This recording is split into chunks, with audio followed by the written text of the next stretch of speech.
career path. It can be for business, it can be for professions who want to get into data science, AI, because generative AI is a part of the AI ecosystem. And I have talked a lot about AI ecosystem. AI has been old. It is in 1956, AI is there, but generative AI is something very new and it's very interesting. Last year, there was a lot of buzz around this space. And personally, I have been a data scientist for almost 19 years, and I was focused on everything, right, related to data engineering, making sure that the data is ready for building machine learning models over it, and after that, the ML ops part. And now we have something new that is tweaking inside this particular whole ecosystem and is changing the way every one of us work. So in this topic, and I'm going to cover three major areas of this particular thing. We are going to talk about the roadmaps. Uh, if people are not speaking, can you please be on mute for, let me just talk for half an hour and then I'll open for questions. Cool. Let me just do the security thing right now. So because I don't want to get disturbed till I speak, and I will take up questions. I will take questions at the end, as Patrick mentioned, and we are going to take questions and suggestions from the community if there are any doubts. But let me just go about it. And one thing that in this ecosystem, I'm going to do a full screen mode if for people to look around. Okay, cool. This is also fine. And the importance of Python, and this is why I'm stretching about the importance of Python, because this language is a English for generative AI. So you can use Python to do a lot of things in generative AI, and if you know Python, it is going to be very, very helpful. Can you guys be on mute? SMRC? Okay, let me make him on mute. Cool. So these are the three major sectors that I'm going to focus upon. So generative AI, one is for data scientists. When I say data scientists, people who are using it to understand completely end to end, right? How they can use generative AI as a data scientist. So these are the hardcore people who know in and out about everything which I'm going to talk about, specifically about generative AI. Right now in this particular presentation, minded, I'm not talking about data science, I'm not talking about data engineering, data analyst, all those things are at the side. I am just talking about generative AI career, people who want to, because this is in demand. We all know that this particular area is in demand. There are a lot of opportunities coming in this area, not only as jobs, as businesses, as freelancing opportunities, as gigs and everything that is there. So these are the three things. One is for data scientists. Many people right now are also, when I say software developers, majority of the people in the industry are somewhat related to doing software development, right? It is a huge corpus of people. Data science is not that huge compared to the software developers. But now, how can software developers who know a little bit of Java, who know a little bit of any programming language, but they are not into maths and statistics, and how they can use generative AI? So this is the second one, because they don't need to know. They don't need to know statistics, maths, and all this. I'm going to talk about that in details. And then we have the most interesting part, which I tell every one of you in the call, at least you should take the third step, generative AI for business and non-coders. At least you should, this is the first step. If people are like having questions, should I learn about it? Should I not learn about it? So the first step for the confused people is the third one. At least understand what is generative AI for business and non-coders. Once you understand the how it works properly, and it is very fascinating. I'm telling you, it's very, very fascinating. You already are using Chat GPT and other tools. How great it would be if you can also customize it according to your own data. And everyone of here, I'm sure you also want to get into the first or the second one, but the third one is also good. At least you are a business user, you don't want to do coding, you don't have the time to do coding, then you can take the third path. So now coming to the first path, when I'm talking about for data scientists, the first path is these are some of the steps that you need to do, the roadmaps. Python at programming is very, very important. So in my resources that I have for beginners, I have a mini basic Python course in our YouTube playlist. I have created a YouTube playlist for mini course basic Python for people who are very new to Python. In step to step, there are around 11 videos. This is for beginners who don't have who are not members of our AI guild community, or who don't want to do it for free. This is one option that is there. For beginner level, you can use this playlist. I have created very specific for AI and data science. There are a lot of other things as well in the YouTube, but they are focused on software development and all those things, which you don't need to go in too much details. So the first step is Python, and now coming to this is the first course, the first level, and the second level is basic Python for AI and data jobs, and advanced Python. So there are two type of Python. One is mini will give you an idea about what are the things that are there. Practice, you have to keep practicing, and in our guild community there are two main courses. One is basic Python, which you need to know, like all the basic data types, structures, control flow, functions, how to use everything together, and also some advanced functions like lambda, map, and all those things. After that, you need to know advanced Python for data science, specifically like NumPy, pandas, and all those things that is going to help you to do some of the advanced things that is required. Python for data science and AI is a little bit different for Python for software engineering. So minded, you should, even if you're not taking through our academy or through our guild, but you should look into areas where it is only focused on data science. Because if you start learning Python for software developing or web programming, and it is a completely different area. Once you are okay in Python, you spend around 1 to 1.5 months, depending upon the time. So 1 month if you're giving properly, if you're giving time. If not, it can expand, but have a target, at least give 10 hours a day and do this particular stuff. Then you have this is for the data scientist, right? You need to understand basic MLP, basic machine learning language, and NLP. When I say NLP, basic NLP, NLP is a huge topic.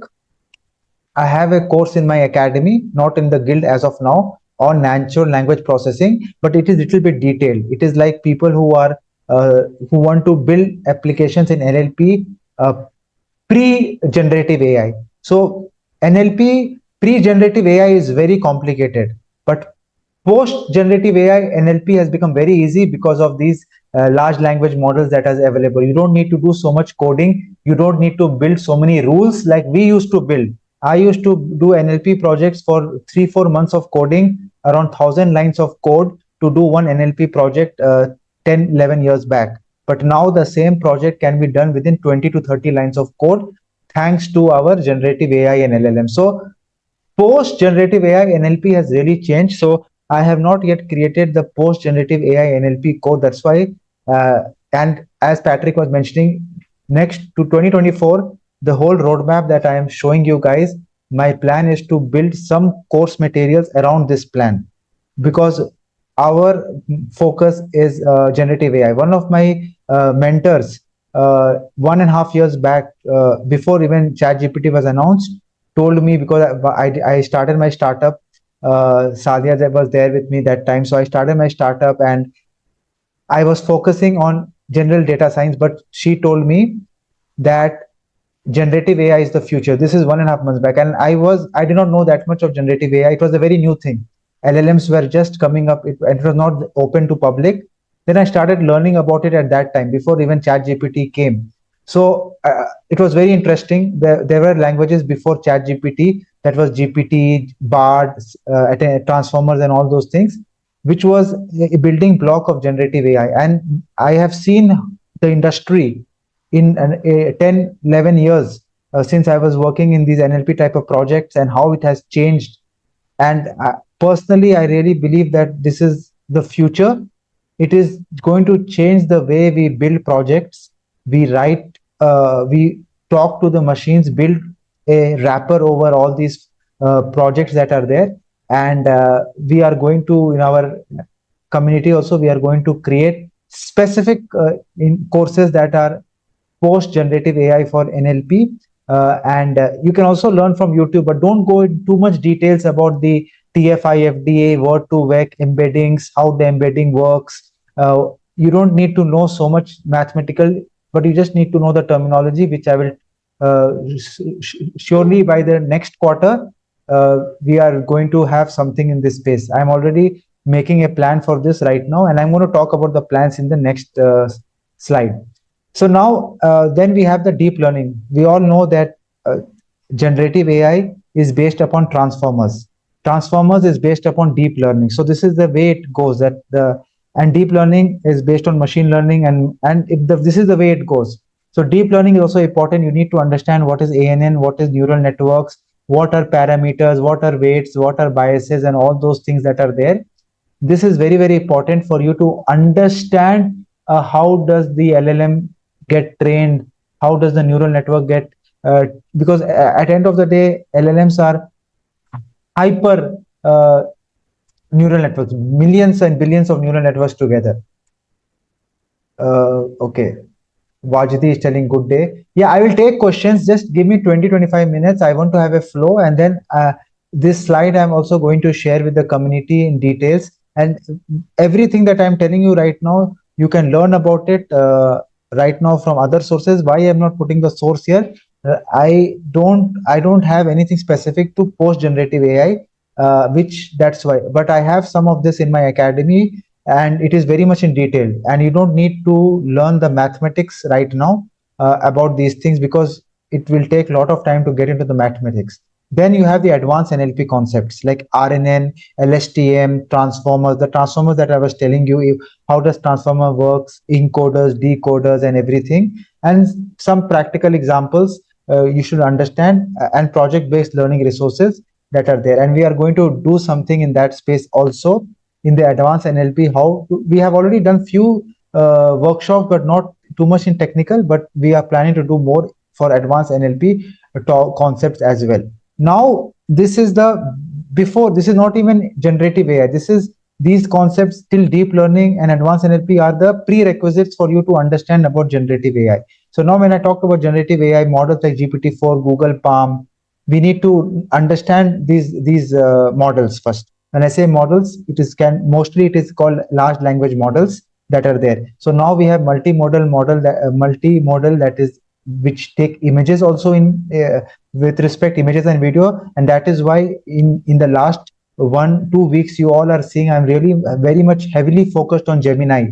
We have done more than 4 workshops on Gemini in the community with partnership with other collaborators, and also I am personally very bullish. I was just talking in the morning with Mohammad Yasir. I think Mohammad Yasir, I saw him in the call here.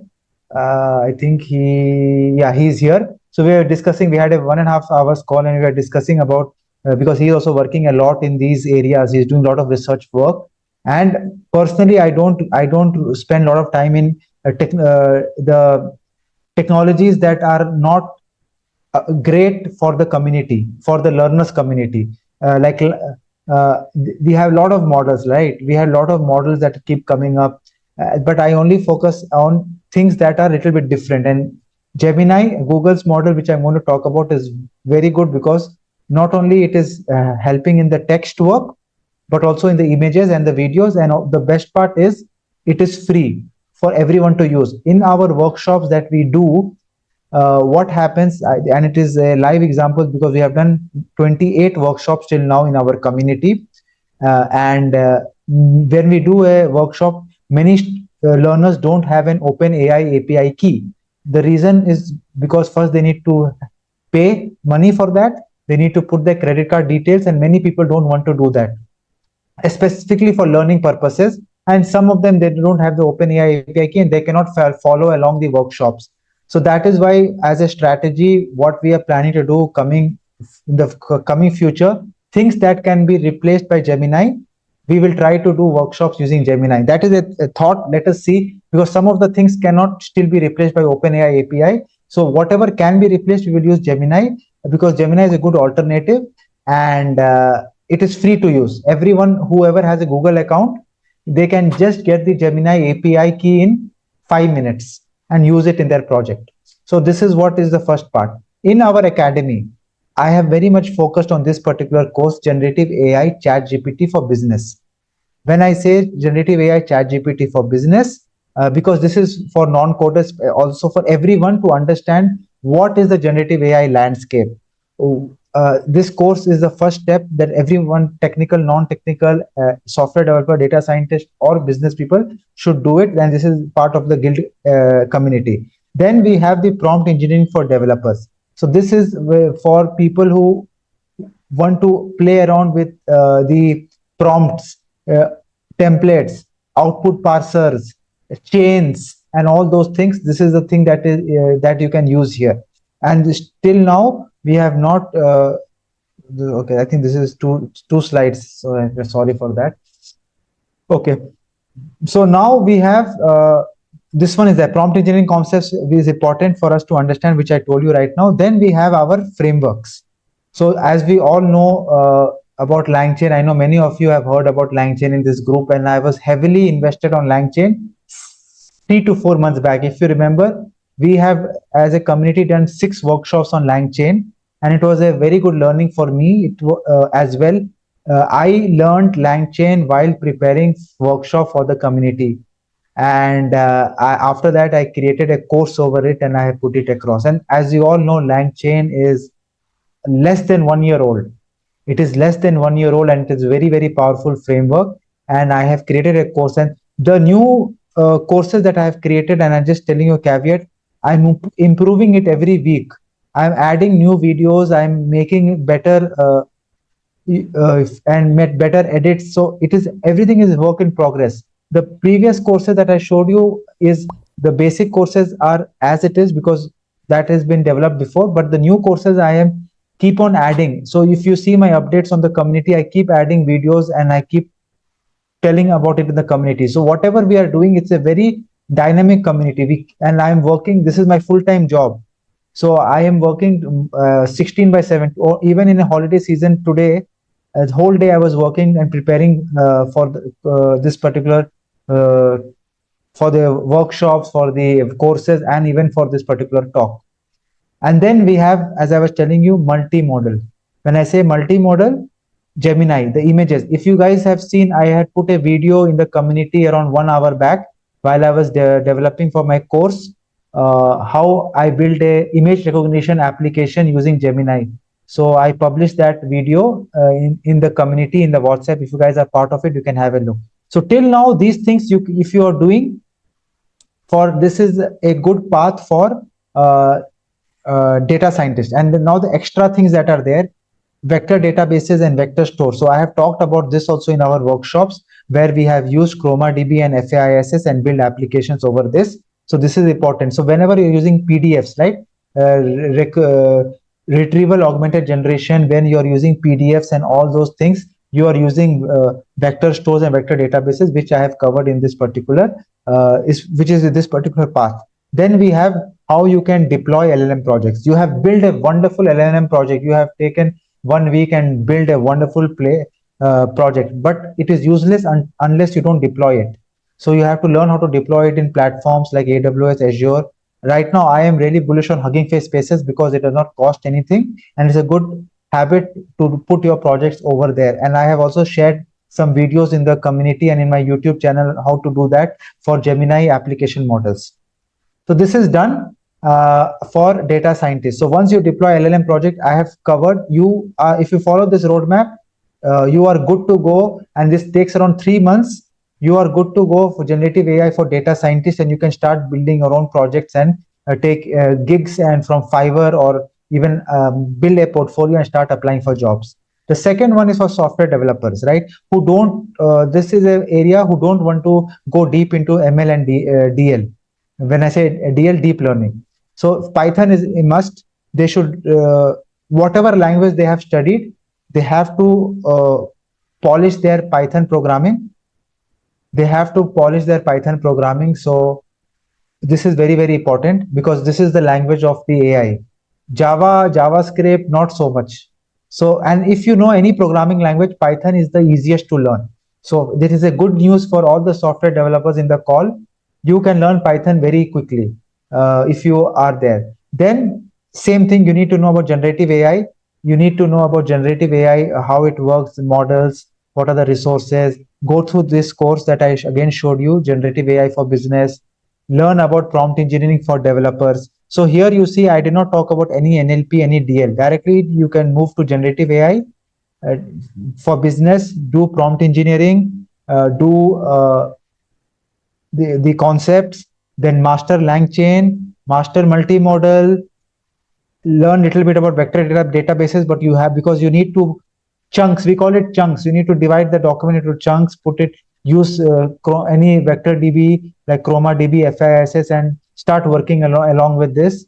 Then you need to deploy it. Sorry, after this, sorry, I'm rushing up. Then we need to deploy the LLM project, and the same thing that is there, because end of the day you have to think about end to end. This is very important.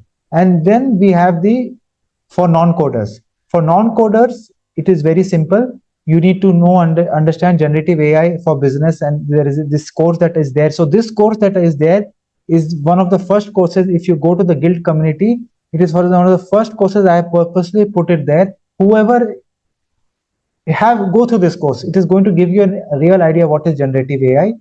And then we have this, I said, brief understanding. And for brief understanding of LLM, LangChain, and all these concepts, because as a business, you should know, as a business, because you are a founder or you are a business or you want vendors to work with you, right?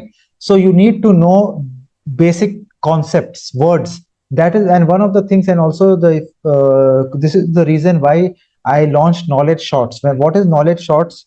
It is a 1 minute videos for topics, just for your revision, just for you to understand what it is. Very not non-technical, but a definition to make you understand what is LLM, what is LangChain, what is vector database, because it is good for you to know. Because if you're in this space and if people are talking to you about LLM and you don't know what is an LLM, so that is why Knowledge Shorts is one initiative. I had promised every week I will upload 2 videos, so we are doing that. And now what we have done is, even for the specific courses that are there that I showed you here, like this courses that are here, I am trying to put the Knowledge Shorts also for the, but right now it is in process. I don't want to mix it up, but for business, I am telling you, you need to know the Knowledge Shorts. Even for data scientists and software developers, just for your revision, just for you to know the words properly, because there are so many terminologies.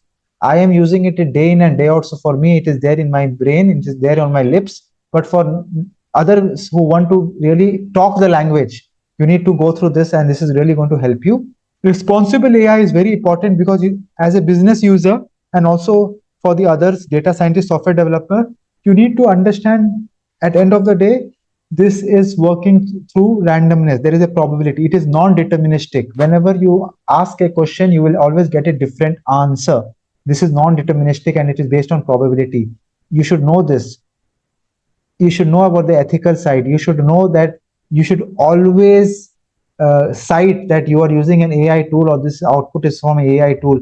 These are some of the responsible AI functions that you should be aware of. And then after that, using the AI tools like Chat GPT, Harper. There are a lot of tools that we have been using. ADA, Advanced Data Analysis. The last workshop which we had was a wonderful workshop. Many of you attended it, where we showed how does Advanced Data Analysis, ADA, work. And that is also for even for businesses who don't want to get into coding. They can use it and build, do data analysis, and build PowerPoints or summary reports and all those things. So these are some of the basic things that are there. I will just do a recap before I open the floor for questions.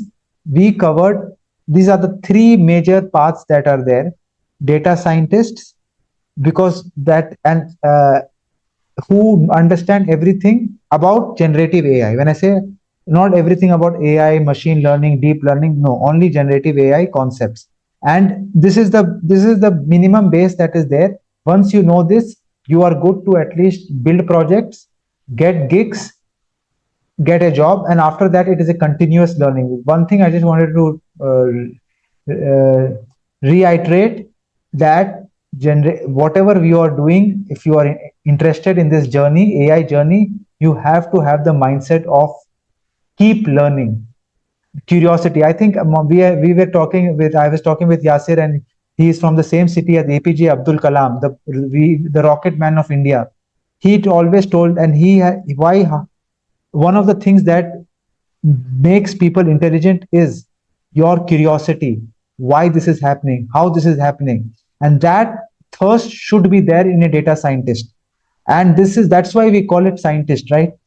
You always have to keep learning. And to be honest, in my 19 years of journey, there was not even one single day where I told no more learning. It's not the case.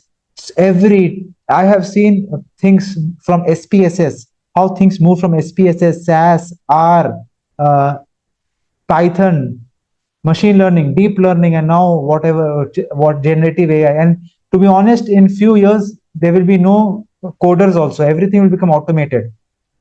But end of the day, you should be a person who controls these things. And that is what is one thing that I will request everyone to take away from this is keep that curiosity on. Don't only have a short-term target. This journey is you are being part of our community, and I always tell people don't have a short-term target, have a long-term target. Curiosity is one thing that is very, very important. And me and Yasir, we were discussing what we can do for the community, and he gave a suggestion, and I will also unmute the call that we will think about how people can build projects together, like in a workshop, in a physical or a online workshop, in a longer time, wherein we can help people who are one level, who have done all the basics, to come in. This is not a workshop that we deliver and do a demo, but a workshop or a hands-on where you all do for 3 hours, and there will be 3-4 mentors across who can help you if there are any questions. And begin your journey toward AI-enabled excellence. Transform your AI strategy. Transform your leadership. Transform your future.